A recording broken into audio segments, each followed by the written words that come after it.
ஒரு ஒரு குறிப்பிட்ட சங்க பாடல் ஒன்றை சொல்லி, இதற்கு மேல் என்னை பற்றியோ எனது பணியை பற்றியோ சொல்வதற்கு ஏதுமில்லை.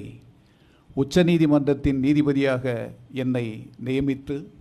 என் மீது நம்பிக்கை வைத்த நீதிமன்றத்தினுடைய மூத்த நீதிபதிகள் அனைவருக்கும் என்னுடைய வணக்கத்தை சொல்லுவதன் மூலமாகவும், எனது பணியை எந்த விதத்திலும் எந்த குறைவும் இல்லாமல் நான் நிறைவேற்றுவேன் என்று கூறிக்கொள்வதன் மூலமாகவும் என்னுடைய உரையை நான் முடிவு செய்யலாம்.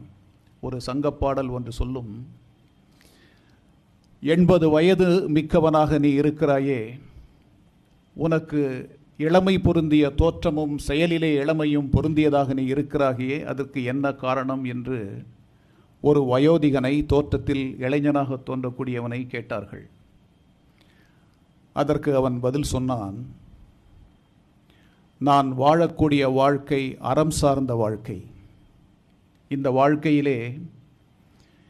என்னை சார்ந்து நிற்கக்கூடியவர்கள் என் மனைவி, என்னுடைய குழந்தைகள், என்னை சார்ந்தவர்கள், என்னை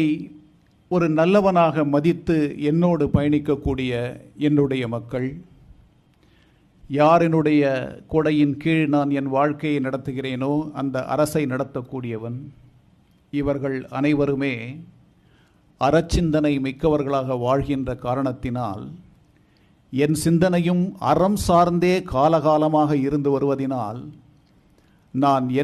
என்றைக்கும் இளமை பொருந்தியவனாக இருக்கிறேன் என்று அந்த புலவன் 2000 ஆண்டுகளுக்கு முன்பு பதிவு செய்தான். யாண்டு பலவாக நரையில ஆகியர், யாங்கு ஆகியர் என வினவுதிராயின்,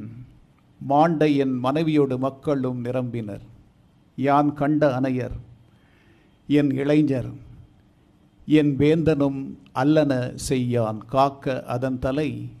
ஆன்று அவிழ்ந்தடங்கிய கொள்கை சார்ந்தோர் வாழும் எம் ஊரே என்று தன் ஊரை சிறப்பித்து, நல்லனவற்றை சிந்தித்து நல்ல விதத்திலே நான் சொல்லக்கூடிய அனைத்தையுமே ஏற்று நடக்கூடிய மனைவி பிள்ளைகளோடு, எனக்கான இளைஞர்களோடு, இளையவர்களோடு, என்னை சார்ந்த மக்களோடு அருமையான ஆட்சியை நடத்தக்கூடிய என் மன்னனின் வழிகாட்டும் வழியிலே நான் நடந்து வருவதால் எனக்கு என்றும் இளமைதான், ஓய்வில்லை என்று பதிவு செய்தான் அந்த புலவன். இந்த பாடலை மனதிலே இருத்தி பயணிக்கக்கூடிய எவருக்கும் தங்களுடைய பணியிலே தொய்வோ ஓய்வோ இல்லை என்று சொல்லி,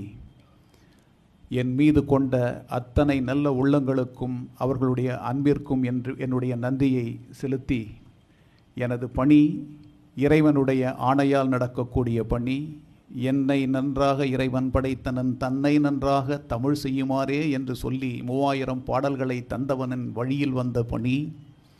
நாமார்க்கும் குடியல்லோம் நமனையஞ்சோம் என்று சொல்லி பார்த்த ஒரு அற்புதமான தமிழ் கிழவனின் வழியிலே வந்த பணி, பித்தா பிறைசூடி பெருமானே அருளாளா என்று சொல்லிவிட்டு இறைவனை நண்பனாக ஆக்கி தந்த அந்த அற்புதமான ஒரு படைப்பாளியின் பணி, அனைத்தையும் இழந்துவிட்டாலும் உன்னை நீ இழந்து விடாதே என்று சொல்லி பார்த்த பட்டினத்தாரின் வழியில் நிற்கக்கூடிய பணி, உலகத்தினுடைய உன்னதமான எண்ணங்களை சார்ந்து நிற்கக்கூடிய பணி என்று சொல்லி, உங்கள் அனைவருக்கும் உங்களுடைய ஒத்துழைப்பிற்காக, அன்பிற்காக எனது நன்றியை காணிக்கையாக்குகிறேன். வணக்கம்.